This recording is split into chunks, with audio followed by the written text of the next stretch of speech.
আসসালামু আলাইকুম dear viewers, আজকে আপনাদের সামনে আরেকটি লেসন নিয়ে হাজির হলাম, যেগুলো প্রিপজিশনের পর আমরা অবশ্যই আইনজি যোগ করব। এই আইনজি কীভাবে সুন্দরভাবে যোগ করা যেতে পারে সেই উপরে এই লেসনটি আজকে তৈরি করা হয়েছে। প্রথমটি হচ্ছে এইম অ্যাট, ভার্বের সাথে আইনযোগ, চেষ্টা বা পরিকল্পনা করা কিছু অর্জনের জন্য। অর্থাৎ এইভাবে করা যেতে পারে ট্রাই টু গেট সামথিং, অথবা ট্রাই টু গেট, অথবা plan plan to achieve something, মানে কোনো পরিকল্পনা করা কিছু অর্জনের জন্য। গুড অ্যাট প্লাস ভার্বের সাথে আইনযোগ, কোনো কিছুতে দক্ষ অথবা অ্যাটমিন বা এক্সপার্ট ইন। কেপেবল অফ অথবা ওর দি অফ, সক্ষম, যোগ্য। আর ইনকেপেবল অফ হচ্ছে কোনো কিছু করতে অযোগ্য বা অক্ষম। হোপফুল অফ হচ্ছে কোনো কিছুর ব্যাপারে আশাবাদী। সার্টেইন অফ কোনো কিছুর ব্যাপারে নিশ্চিত অথবা শিওর অফ। এখন আমি একটা কথা আবারও বলছি আপনাদের, সেটা হলো যে আমরা সবসময় বলি যে প্রিপজিশন, এগুলো কিন্তু সব প্রিপজিশনের পর আমরা প্রিপজিশনের পর পূর্বে লেসন থেকে আমরা শিখেছি, সেটা হলো প্রিপজিশনের পর হয় নাউন বসবে আর না হলে ভার্বের সাথে আইন যোগ হবে। হয় আমরা নাউন বসাবো নাহলে ভার্ব বসাবো, ভার্বের সাথে আইনজি বসাবো। তো চলুন এখন লাস্ট আজকে শব্দটি হচ্ছে সার্টেইন অফ, কোনো কিছুর ব্যাপারে নিশ্চিত। শিওর অফ হয় নাউন বসাবো বা ভার্বের সাথে আইনযোগ বসাবো। এখানে আমি দেখিয়েছি, এখানে আমি ক্লিয়ার করে দিলাম এই জায়গাটা নিয়ে। তাহলে প্রথম যে আসি এক্সাম্পল করার আগে আমরা দেখি প্রথম লিখেছি এইম অ্যাট, তারপর হচ্ছে গুড অ্যাট, কোনো কিছুতে দক্ষ, আর হচ্ছে কোনো কিছু অর্জনের জন্য কোনো কিছু পরিকল্পনা করা বা চেষ্টা করা। তখন দেখি অথরিটি আশা করছে বা চেষ্টা করছে, বা চেষ্টা করছে এই মাসের শেষের দিকে মেট্রো রেল চলাচল পুনরায় চালু হবে। তাহলে কী হবে? The authority is aiming at, লক্ষ্য করছে বা চেষ্টা করছে, রিজিউম, RESUME, এটা হচ্ছে বেস ওয়ার্ড, RESU, হ্যাঁ, মানে কোনো কিছু বন্ধর পর পুনরায় চালু করার অর্থ হচ্ছে রেজিউম।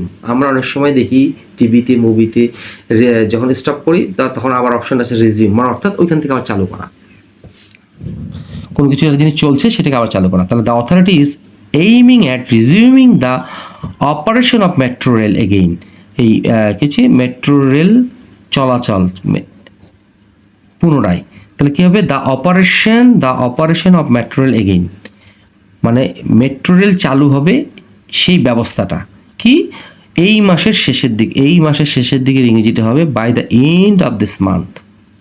আমি এটা এইখানে দেখানোর চেষ্টা করছি, by the end of this month. আশা করি বুঝাতে পেরেছি। এখন আসি দক্ষ, তিনি অঙ্কে খুব পাকা। তাহলে শি ইজ, এই গুড অ্যাট দিতে পারি আমরা, she is good at, she is অ্যাটমিন ম্যাথ, সে অঙ্কে খুব পাকা। অথবা এই এক্সেলটা হচ্ছে সরাসরি ভার্ব, তাহলে এটা হচ্ছে অ্যাডজেক্টিভ, এটাও অ্যাডজেক্টিভ, এটা একটা ফ্রেজ, এটা একটা ফ্রেজ। তো she is good at math বা she is at home in math, অথবা শি এক্সেলস, যেহেতু এটা থার্ড পারসন সিঙ্গুলার নাম্বার সেই জন্য এস যোগ হয়েছে, তো শি এক্সেলস ইন ম্যাথ, এটাও হবে। আবার 3 নম্বর এক্সাম্পলটা দেখি।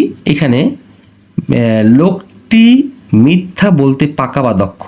The man is expert in মানেও দক্ষ, অ্যাকমপ্লিসড ইন মানেও দক্ষ, গুড অ্যাট মানেও দক্ষ। এখানে কিন্তু সবগুলো এখানে আমি 3টা দক্ষ দিয়েছি, এখানে আবার 1টি 2টি, আবার এটা তো পূর্বে থেকে নেওয়া হয়েছে, এখান থেকে নেওয়া হয়েছে, তাহলে 5টি হচ্ছে দক্ষ। তাহলে the man is expert in telling lies, the man is accomplished in telling lies, the man good is telling lies. আশা করি বোঝাতে পেরেছি। কেপেবল অফ অর্থ হচ্ছে যোগ্য, সক্ষম, আর ইনকেপেবল হচ্ছে অযোগ্য, অক্ষম কোনো কিছু করতে। আচ্ছা, আমি এখন যেটি দেখাতে যাচ্ছি 4 নম্বর এক্সাম্পলটি, আমি কাজটা করতে সক্ষম বা করার যোগ্য। তাহলে I am capable of, I am worthy of doing the work, অথবা দ্য ওয়ার্ক। আমি সবসময় বলি যে প্রিপজিশনের পর ভার্বের সাথে আইন যোগ হবে, অথবা প্রিপজিশনের পর আমরা নাউন বসাতে পারি, হয় এটা বসাবো নাহলে এটা বসাবো। তো যেহেতু আমি আবারও রিপিট করছি আপনাদের বোঝার জন্য, তাহলে আই অ্যাম কেপেবল অফ অথবা আই অ্যাম ওয়ার্দি অফ এই ডুইং দ্য ওয়ার্ক, আমরা এটা মনে রাখবো, ডুয়ের সঙ্গে আইন যোগ করা হয়েছে, অথবা নাউনটা করবো। তো আমরা এটা দিয়ে করবো, যেহেতু আমাদের লেসনটার সঙ্গে এটা সম্পর্কযুক্ত। এই তুমি মেয়েটির প্রেমে পড়ার অযোগ্য, দ্য ইনকেপেবল অফ, এই প্রিপজিশনে আইন যোগ। তাহলে কি হবে দেখেন, বেস ওয়ার্ড হচ্ছে এই ফল ইন লাভ উইথ, কারো প্রেমে পড়া, এই কারো প্রেমে পড়া। তাহলে ইউ আর ইনকেপেবল অফ, অযোগ্য, you are incapable of falling in love with the girl, মেয়েটি প্রেমে পড়ার অযোগ্য তুমি। এখন আসি হোপফুল অফ কোনো ব্যাপার আশাবাদী, সার্টেন অফ হচ্ছে কোনো ব্যাপার নিশ্চিত অথবা শিওর অফ। এই দুটো দিয়ে আজকে লেসন সেট শেষ করতে যাচ্ছি। 6 এবং 7 নম্বর, আমি চাকরিটি পাওয়ার ব্যাপারে আশাবাদী। এখন আমরা দেখব এখানে প্যাটার্নস, স্ট্রাকচারের প্যাটার্ন, অর্থাৎ ওই ব্যক্তি আশা করছে যে চাকরিটা পাবে। আমরা বহুভাবে কতভাবে এই বাক্যটা করা যেতে পারে সেটা এখান থেকে আমরা দেখে দেবো, এই লেসনের মাধ্যমে দেখবো, খুব মনোযোগ সহকারে দেখবেন না টেনে। আই অ্যাম হোপফুল অফ, এটা তো ঠিকই আছে, তাহলে I am hopeful of for getting the job, আমি আশাবাদী চাকরিটার ব্যাপারে। আবার এটাকে ভাঙা এইভাবে লেখা যেতে পারে, আই হোপ, আমি আশা করছি যে I shall get the job, এইভাবে করা যাবে। আপনি যদি ভাঙায় লিখেন বিস্তারিত তাহলে এইভাবে করা যেতে পারে। আর যদি আপনি সংক্ষিপ্ত সিম্পল সেন্টেন্সে করতে চান তাহলে করতে হবে এরকম অ্যাডজেক্টিভ করতে হবে। এটা হচ্ছে ভার্ব, এটা ভার্ব, এটা হচ্ছে অ্যাডজেক্টিভ। এই এ ডি জে আমি এখানে লিখে দিই, এটি হচ্ছে অ্যাডজেক্টিভ এ ডি জে। তাহলে I am hopeful of getting the job. আচ্ছা, আবার এইভাবেও করা যেতে পারে, চাকরিটি আমি পাবো এবং এ ব্যাপারে। তাহলে দেখেন, I shall get the job, আমি চাকরিটি পাবো এবং এই ব্যাপারে, এবং এই ব্যাপারে বাংলাটা হবে এবং এ ব্যাপারে। এখানে জায়গা নেই, আমি বিস্তারিত আসলে আমার এটা দেখানো উচিত ছিল, কিন্তু আমার যখন দেখতেছি যে এগুলো দেখলে আপনারা এইভাবেও করতে পারেন, তাই না? শুধু এইভাবে যে করতে হবে তা না কিন্তু, হ্যাঁ। ও এইখানে লিখে দিচ্ছি আমি, অ্যান্ড অফ দিস, এর ইংরেজিটা হবে এবং এই ব্যাপারে। এক্সট্রিমলি সরি, আমি এখানে দেখতেই পাইনি যে আসলে একসাথে দুটো জিনিস করতে যে আমার একটু অসুবিধা হচ্ছে। তো অ্যান্ড অফ দিস হচ্ছে এবং এই ব্যাপারে, হ্যাঁ। আচ্ছা, আই অ্যাম হোপফুল, তাহলে আমি চাকরিটা পাবো এবং এই ব্যাপারে আমি নিশ্চিত। এই এক্সাম্পলটি এখানে আবার করা হয়েছে এই প্যাটার্নেরই।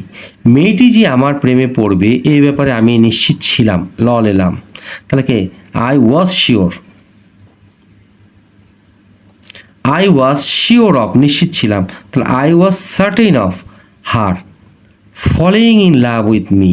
এই যে প্রিপোজিশনের পর যেটি আমরা ভার বসে আইনযোগ করাবো, তাহলে আমি I was sure of her following, অথবা I am certain of her following in love with me, মানে আমি নিশ্চিত ছিলাম যে মেয়েটি আমার প্রেমে পড়বে। অথবা এইভাবে করা যেতে পারে, the girl would fall in love with me, মেয়েটি যে প্রেমে পড়বে, মেয়েটি আমার প্রেমে পড়বে এবং এই ব্যাপারে, এ অ্যান্ড অফ দিস মানে এবং এই ব্যাপারে, এবং এ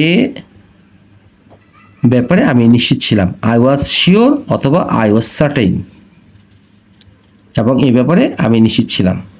তা আশা করি এই 6 নম্বর এবং 7 নম্বর প্যাটার্নটা দেখবেন, তাহলে আপনারা শুধু এই ব্যাপারে বলবেন না, এইভাবেও বলতে পারবেন, এইভাবেও বলতে পারবেন। এই প্যাটার্নটা আপনারা খুব ভালো করে দেখবেন। এই লেসনটি অত্যন্ত গুরুত্বপূর্ণ, আশা করি না টেনে দেখার চেষ্টা করবেন। সেই প্রত্যাশায় ভালো থাকবেন, সুস্থ থাকবেন এবং বেশি বেশি করে লেসনটি ভালো করে দেখার চেষ্টা করবেন, যাতে করে এখান থেকে আপনারা কিছু শিখেন এবং অন্যদের কিছু শেখাতে পারেন। সেই প্রত্যাশায় আসসালামু আলাইকুম।